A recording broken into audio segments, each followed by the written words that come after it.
The autumn air in New York's Rose Hill Cemetery carried a crisp, biting chill. Leaves in shades of gold and rust swirled gently along the stone pathways as Lucas Bennett stepped out of his sleek, black Maserati. His polished leather shoes crunched over the gravel as he adjusted the cuffs of his custom-tailored coat. He was the image of success, CEO of an international tech conglomerate, a man who wielded influence with the ease of breathing. Yet today, all the power and prestige in the world meant nothing. This day was different. It marked 5 years since the death of his wife, Isabella. Every year, without fail, Lucas made this solitary pilgrimage. There were no shareholders' meetings, no negotiations, and no deadlines on this day. Just silence, solitude, and the persistent ache that came from losing the only person who had ever truly known him. As he walked deeper into the cemetery, past weathered stones and crumbling monuments, a familiar hollow settled in his chest. He had long since resigned himself to the fact that this pain would never fade. But something was different today. When he approached Isabella's grave, Lucas stopped cold. Someone was there, a child, no older than 6 or 7, sitting cross-legged beside the headstone. The boy's arms were wrapped around his knees, his thin, faded jacket offering little protection from the biting cold.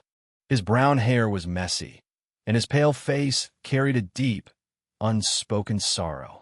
Lucas frowned. He had made arrangements over the years to ensure his wife's grave remained private. No strangers visited here. No one did except him. Yet this boy sat as if he belonged there. Clearing his throat, Lucas stepped closer. His voice, usually smooth and authoritative, held a note of curiosity. "Hey, kid, are you lost?" The boy turned slowly, lifting tear-filled eyes to Lucas. The moment their gazes met, something cold slid down Lucas's spine. Those eyes, they were strikingly familiar. The boy shook his head.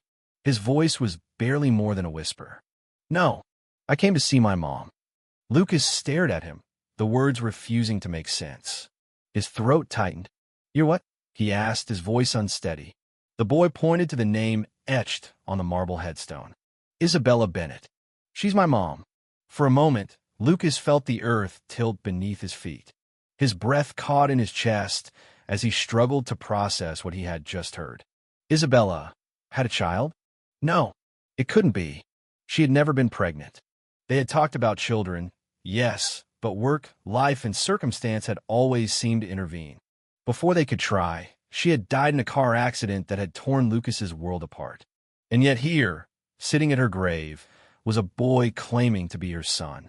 Lucas crouched down, his hands trembling in a way they never did in boardrooms or billion-dollar deals. "What did you say?" he asked quietly, afraid of the answer. The boy wiped his nose with his sleeve. "She was my mom," he repeated. "She used to visit me before she went away." A chill swept over Lucas. He couldn't reconcile the pieces.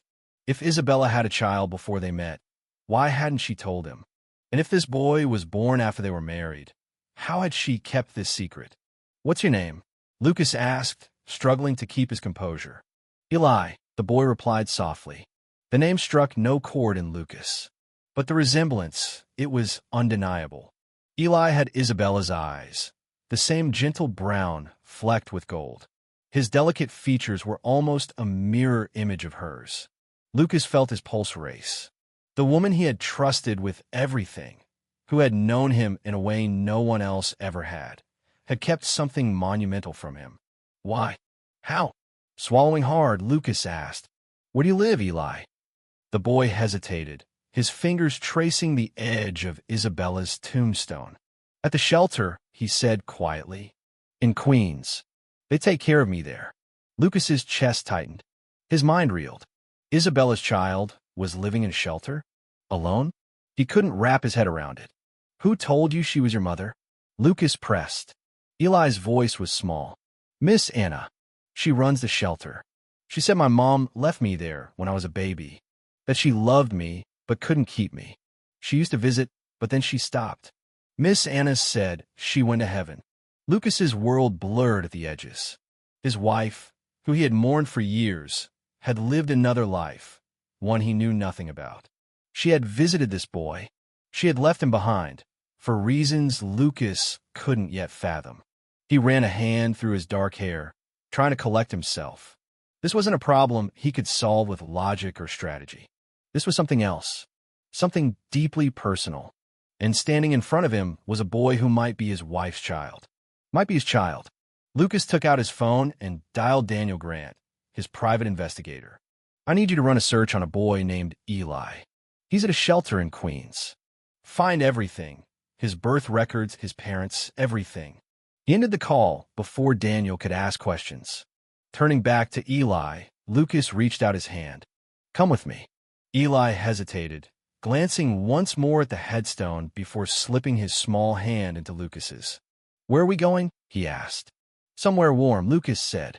He led Eli to the car, helping him into the passenger seat. As he drove toward Queens, Lucas's mind swirled. The shelter was a modest brick building tucked between dilapidated apartment complexes. Inside, they were greeted by an older woman with silver hair and kind eyes. You must be Mr. Bennett, she said quietly. I am. I need to speak with Anna, Lucas replied. Moments later, Anna Reyes appeared. Petite and stern, her blue eyes sharp. She glanced at Eli, then turned to Lucas.